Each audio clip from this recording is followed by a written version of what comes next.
Invest in our boys, invest in our girls, their future to secure, academics and so much more. We're investing for eternity and creating a lasting legacy. Hola, estudiantes, padre y amigos.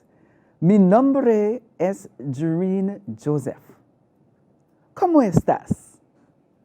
Well, I'm practicing my Spanish, and I hope that Mr. Sarmiento is proud of me. Welcome to another episode of NCC Education Alive, advancing learning in a virtual environment. I hope that you had a good week so far. We have another exciting program for you today. Parents, my challenge still stands for you. Write encouraging and inspirational poems, short stories, devotionals, and prayers for our students. Here is a submission by Ameline A. Augustus, Secretary of the Home and School Association for the St. Croix Seventh-day Adventist School. Her poem is entitled Light in the Darkness. Out of darkness, God created light, and a beautiful world sprang forth with delight. Out of a dark womb, God cultivates life, and the joys of a new baby promises hope for a future that's bright. Out of a dark tomb, God took our sinful sorrows. He arose from death's grave to grant us eternal tomorrows. So you see, in times of darkness, sorrow, or despair, hold on, talk, pray to Jesus, and know that He is there. His promises never to leave you, and His promises are true. Give your case to Jesus, and He will see you through. He loves you, died to save you, won't leave you alone. Reach out to Him. Put your hands in His own. Then, in the dark, you too can walk bravely, your hand in the hand of the light of the world. That was written by Ameline A. Augustus. Thank you, Mrs. Augustus, for your contribution. Now, students, remember that our COVID-19 slogan contest is on. Slogans should be no longer than 8 words. Email them to me at gjoseph@northcarib.org. The deadline for submission is May 27. See you at the end of the program for our education trivia.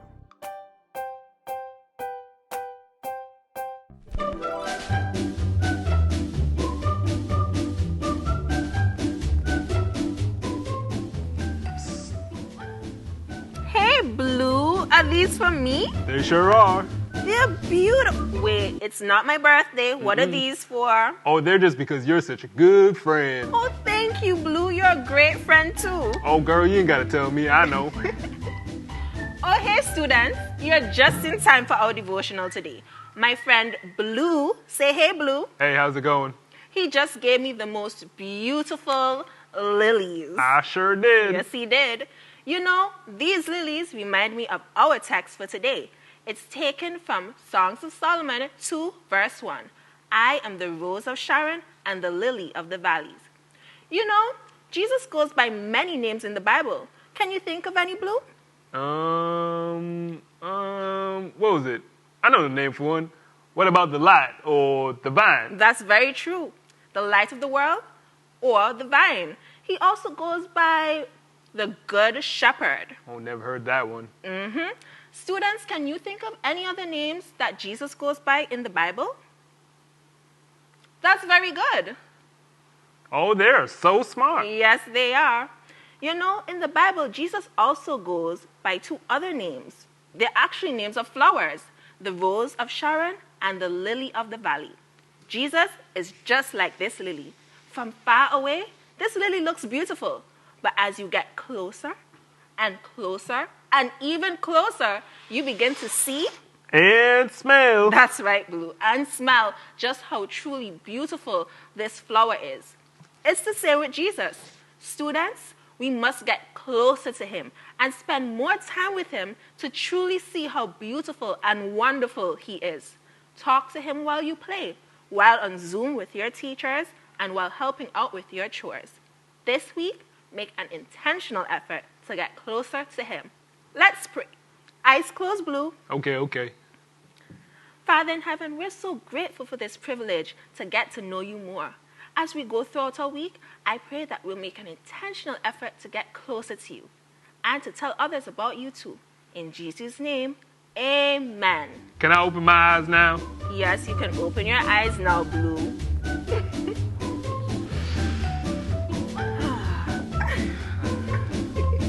Oh, that smells nice. Yes, it does.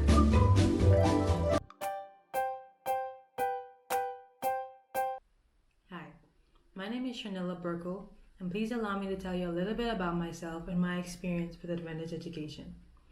I was raised on the beautiful Dutch Caribbean island, St. Eustatius. Here I attended the Lynch Plantation Seventh-day Adventist Primary School. After completing primary school, I graduated for HAVO, which is Senior General Secondary Education. This I did at the Gwendolyn Van Putten High School on the island. I then moved to St. Martin, where I did the VWO, which is University Preparatory Education. This I did at the Milton Peters College. I then moved to the Netherlands, where I attended the University of Applied Sciences in Utrecht. Here I studied biology and medical laboratory sciences and specialized in biomolecular research. I am currently a research technician at the Radiology and Nuclear Medicine Department of the Amsterdam University Medical Center. I am a proud Seventh-day Adventist. I am proud to attribute my success to the prayers of my mom and my faith in God. To this end, I would say that I am grateful to Adventist education for the role that it has played in my faith development. Growing up in an Adventist household, what I was taught at home and taught at church was then for me reinforced at school in groups of my peers. I think this is one of the biggest benefits of Adventist education for me. You know, having had the three most important pillars of life at the time, that being home, school, and church, all on one line, all saying the same thing, I think really grounded my faith. I was able to develop a social group that of peers that believe the same thing that I did, that were able to keep me accountable, involved, and encouraged in ways that only peers can. This is something that I think really helped me and benefited me throughout high school and college as well. As I look back, I think this is something that I constantly sought out and something that always kept me motivated and in the faith. I also remember growing up being taught to always put God first and always involve him in everything that I did. This was then also reinforced at my Adventist primary school and also actively practiced. I think that combination also really benefited me. Granted, at the time I was young and I didn't really fully understand the benefits and what it means to really put God first and truly involve him in everything. But now that I'm grown and I look back, I think I am definitely more appreciative of it now, and I realize that that really truly is the only way to succeed in life. To parents and students that are perhaps wondering if Adventist education is lacking or inferior in some way to them, I think I would say that it's quite the opposite. I think that Adventist education is very wholesome in that it caters not only to your academics, which in my case was very much on par, but it also caters to your physical, your social, and your spiritual well being. The values that you learn, that I learned, are still with me today. And being grown, I look back and I'm very appreciative of having learned those things. And lastly, to students, I would like to say, I would like to encourage you to never give up on your career goals. As long as it's one that you include God in, know that if you do your best, God will do the rest. Good day, everyone. My name is Candice Fritz. I've been a teacher for a little over 10 years now. I'm the mom of 2 boys, amazing boys, but very active boys, one 8 and one 3. All right. So with that said, I am very familiar with the challenge that many of us are having right now with regards to education and homeschooling. Fortunately for me, I am familiar with the parent side of it and the teacher side of it. So today I'm here to share with you 5 very short study tips that you can use in your home to make homeschooling successful for you and your children. My tip number 1 is to be organized. Create a schedule. Don't make verbal agreements with your children. Have a written schedule. Use this as an opportunity to make them good stewards of their time. Let them know what is expected of them at every minute of every day. Okay, that's tip number 1. Create a schedule, a written schedule with clear expectations. Tip number 2, create a suitable workspace. What do I mean by a suitable workspace? For many of our boys and our girls, they have Zoom meetings that they have to attend, whether it's daily or once a week, twice a week. So you find a very quiet place in your home with limited distractions. Even if for some reason they have to sit close to the television, once they are working, ensure that it is off. All right, for the little ones, make sure it's a space far from their toys. All right, again, little distractions. And if for one reason or another your kids are forced to work close together, headphones are a good idea. But most importantly, in creating a suitable workspace is ensure that they're in plain sight of adult supervision. Our boys and our girls, and they're on the internet, and information is free and it's available, whether it's good, bad, or indifferent. So make sure that at all times, once they're working online, they're in plain sight of adult supervision. Tip number 3, check emails, check Google Classroom. If your child would go to school on a regular day, at the end of the day, you would check their bag. You would ask them, how was your day? What did you do today? Do not lose these things. Be sure to still ask these questions. It is a stressful situation for parents, teachers, and students. So you do not want to become overwhelmed with deadlines and assignments. So what you have to check Google Classroom daily, check in emails, whatever means of communication or platform that the teacher is using, be sure to check it daily. Tip number 4, maintain a suitable bedtime. It is very easy for us to say, okay, so we don't have that morning commute, so we can sleep in. All right, but routine is still important for kids. Primary school kids or elementary school kids, they need at least 9 to 12 hours of sleep, while high school students would need at least 8 to 10 hours of sleep. So continue to maintain a bedtime routine. All right, and my last and final tip is to relax a bit, understand that things are different and students are under some level of stress. So be lenient with them, continue to pray, continue to teach our boys and our girls to trust in Jesus daily for guidance in all things.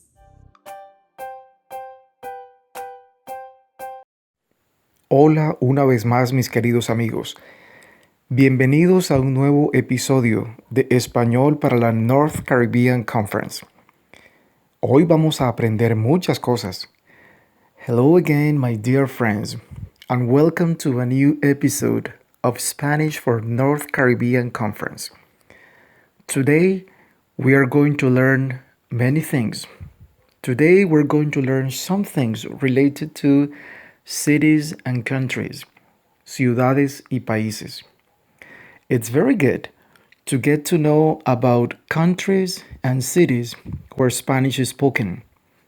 Actually, when studying a language, it's very good to study some features and things about the countries where that language is spoken. I mean, some features about the culture of those languages. And that is exactly what we are going to deal with today. So, once more, get ready to learn about cities and countries. God bless you, my dear friends, and one more time, welcome to Spanish for North Caribbean Conference.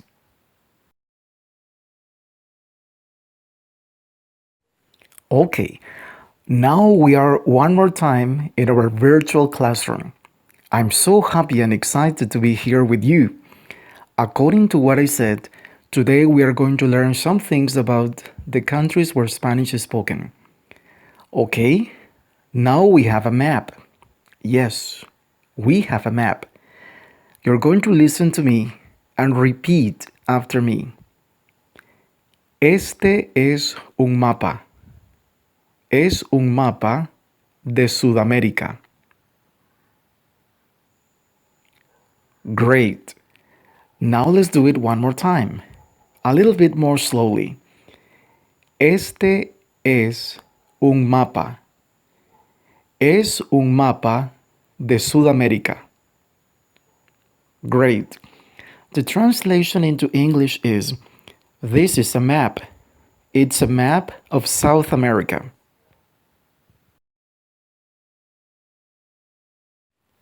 Great. Let's continue, my friends. Now, aquí está Venezuela. Venezuela está al norte de Sudamérica. Great. You have done it well. Listen and repeat one more time. Aquí está Venezuela. Venezuela está al norte de Sudamérica. The translation into English is, here is Venezuela. Venezuela is in the north of South America.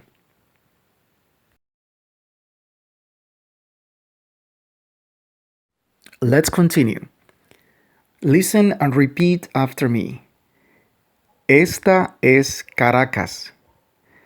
Caracas es la capital de Venezuela. Listen to me and repeat after me one more time. Esta es Caracas. Caracas es la capital de Venezuela. Great. I'm so happy, my friends. The translation is, this is Caracas. Caracas is the capital of Venezuela.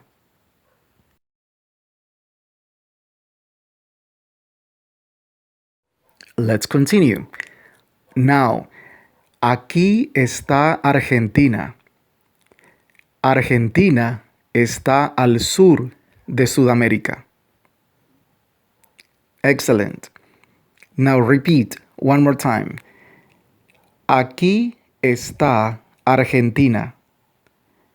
Argentina está al sur de Sudamérica.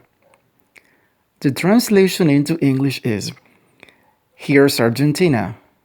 Argentina is in the south of South America.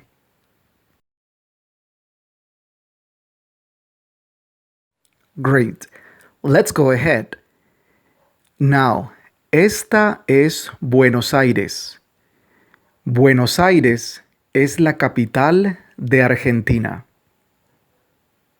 Excellent. One more time. Esta es Buenos Aires. Buenos Aires es la capital de Argentina. Okay, in English it is, this is Buenos Aires. Buenos Aires is the capital of Argentina.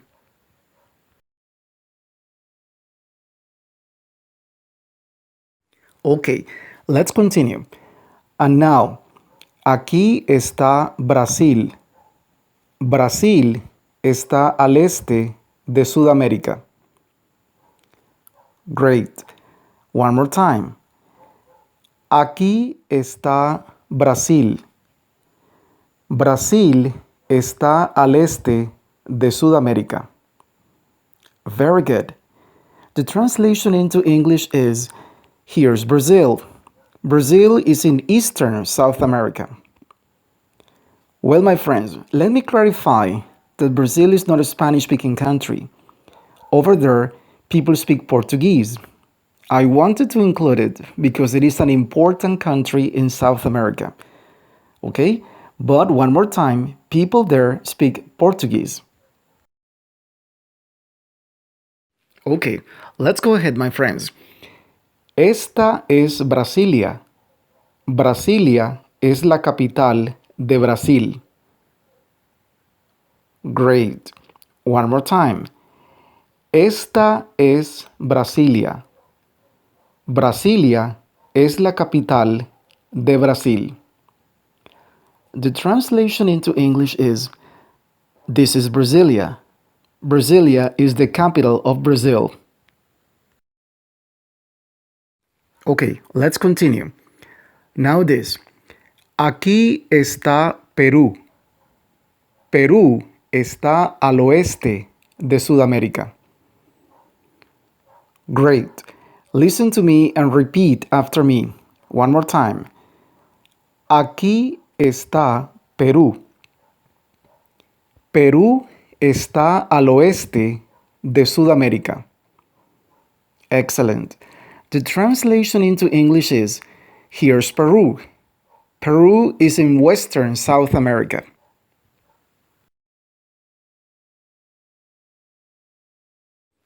Now let us continue.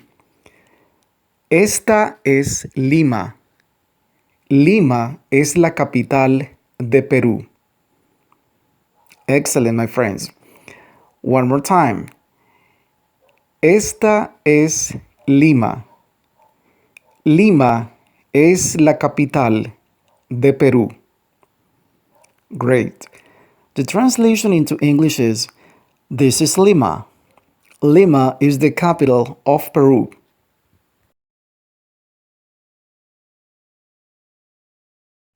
Okay, let's continue.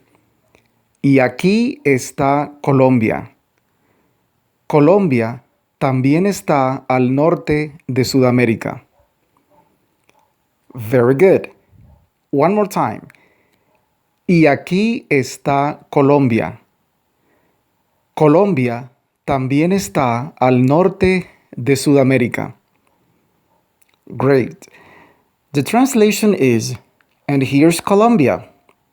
Colombia is in the north of South America too.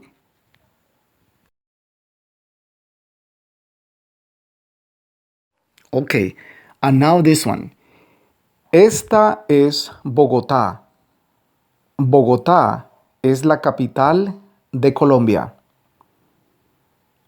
Excellent. Let's do it one more time. Esta es Bogotá. Bogotá es la capital de Colombia. In English, it is, this is Bogotá. Bogotá is the capital of Colombia.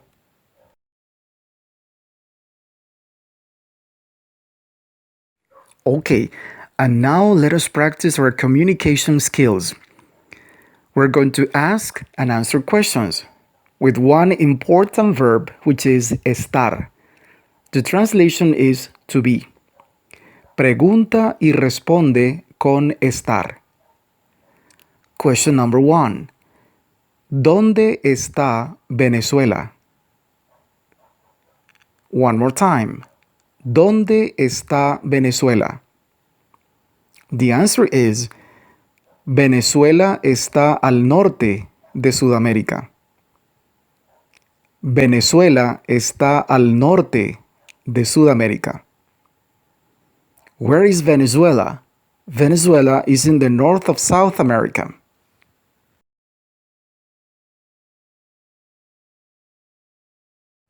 Question number 2. ¿Dónde está Argentina?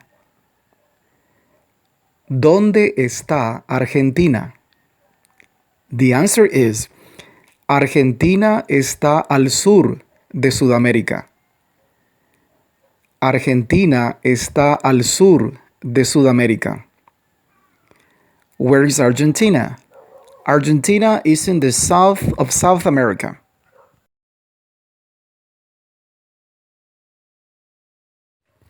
Ahora tú. Now you're going to give the answers. Question number 3. ¿Dónde está Brasil? ¿Dónde está Brasil? Question number 4. ¿Dónde está Perú? ¿Dónde está Perú? Question number 5. ¿Dónde está Colombia? ¿Dónde está Colombia? Where's Brazil? Where's Peru? Where's Colombia?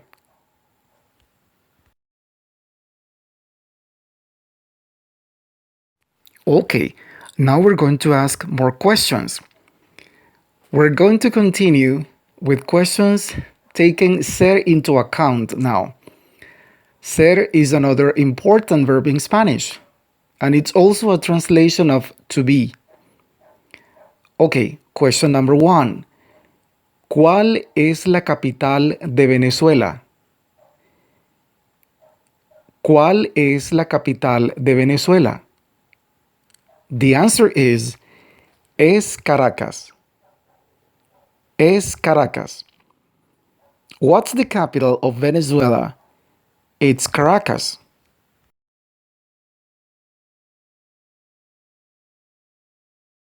Question number 2. ¿Cuál es la capital de Argentina?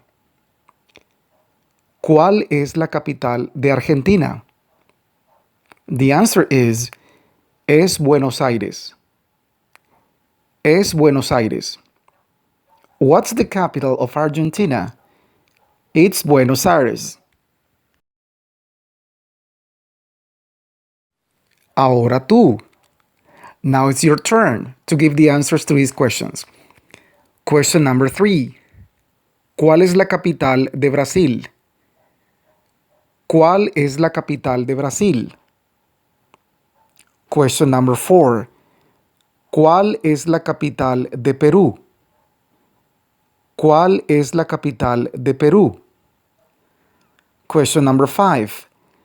¿Cuál es la capital de Colombia? ¿Cuál es la capital de Colombia? What's the capital of Brazil? What's the capital of Peru? What's the capital of Colombia?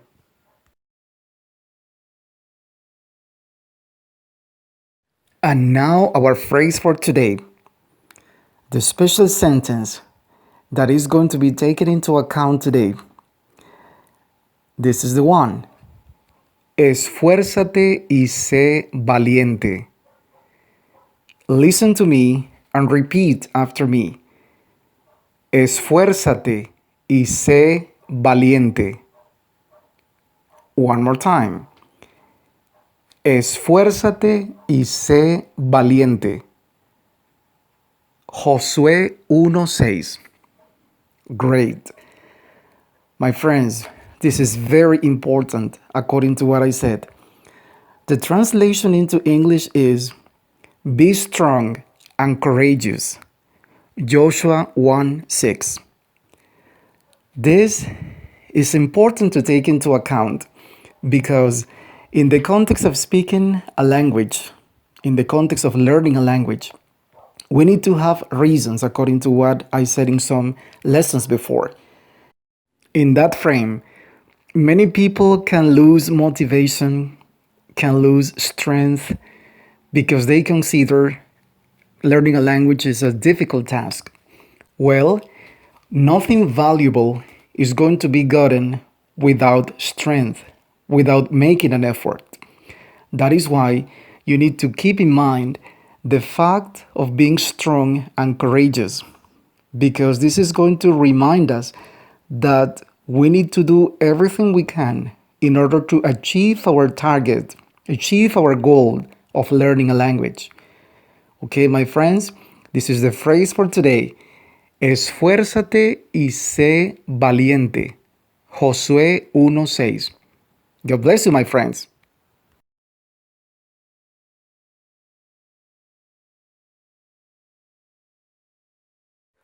Okay, and now one more time we have come to the end of another lesson. Gracias. Muchas gracias, mis queridos amigos, por haber estado con nosotros hoy. Thank you very much, my dear friends, for having been with us today. From now, I'm making you a special invitation to be with us in our next encounter, to continue to learn Spanish, to continue to discover that wonderful world of language and culture when studying this beautiful language which is Spanish. God bless you, my friends. Gracias una vez más. Gracias por haber estado con nosotros. Ciao. Goodbye. Here are the winners for last week's trivia. We have Delicia Thompson, and she receives as her prize an Amazon gift card. Then we have Angeline Benjamin. She receives as her prize a copy of the book NCC Champions Right. Finally, we have Renesia Thompson, and she receives this lovely drawstring bag as her gift. Congratulations to all our winners. It's now time for today's trivia. Grades 1 to 3. Listen up. Your question is, what is the profession of the person mentioned in today's story? A, nurse. B, research technician. C, medical doctor. Grades 4 to 6. Name the country in South America in which Portuguese is spoken. Name the country in South America in which Portuguese is spoken. And finally, grades 7 to 12. Write in Spanish the answer to the following question. The question is, what's the capital of Colombia? Write in Spanish the answer to, what's the capital of Colombia? Send your answers to gjoseph@northcarib.org. See you next week for another exciting edition of NCC Education Alive as we strive to keep Adventist education alive.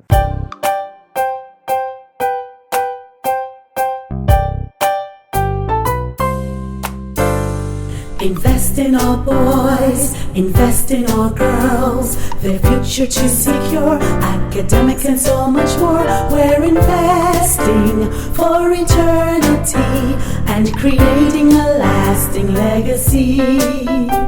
St. Martin invest, say yes, say yes. Stacia invest, say yes, say yes. St. Thomas, St. Croix, PVI invest. Anguilla, you too should say yes. Invest in our boys, invest in our girls, their future to secure, academics and so much more. We're investing for eternity and creating a lasting legacy. St. Martin invest, say yes, say yes. Stacia invest, say yes, say yes. St. Thomas, St. Croix, BVI invest. Anguilla, you too should say yes. Come on everybody, invest, say yes. North Caribbean Conference, invest and say yes. Invest and say yes. Invest and say yes. Invest and say yes.